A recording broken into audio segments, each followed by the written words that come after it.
when it comes to Reg E disputes and unauthorized transfers, okay, think about how they get to the people that work them in your organization. We're going to talk about the filter today, or the funnel. So when somebody has a dispute, when somebody has something they don't agree with, an unauthorized transaction, and we'll get into those definitions. Where do they come into?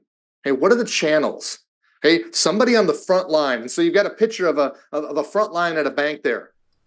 We likely also have at our institutions Reg E rocket scientists, people that know the ins and outs, people that do the investigations. So those people are probably really good at what they do, but the information has to get through them.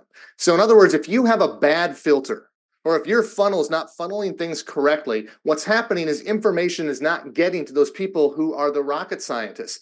Those rocket scientists, they need information. Your Reg E dispute team, they can't manage what they don't know. They probably are rock stars when they get a dispute or an unauthorized transfer in their hands. They know exactly what to do with it because they've been to this training or other training. They've got procedures, protocols that they follow to make sure they get it right. But what happens if there's a misconception back here on the front line and it doesn't get filtered, it doesn't get funneled to the people that are in that rocket science room?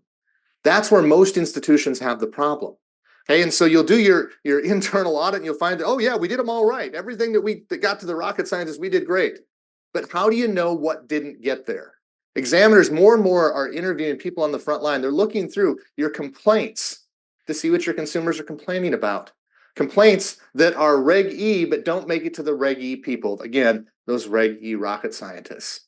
So I'm going to challenge you to think about your filter, to think about your funnels today, the people on the front line, and what you can do to, if you haven't, create awareness, but more so maintain that awareness with respect to what you're going to learn today with those people that are the filter, that are the funnels, that are gathering the information up front and ensuring that it gets to the people that are the Reg E rocket scientists. That's really the key to the success when it comes to this.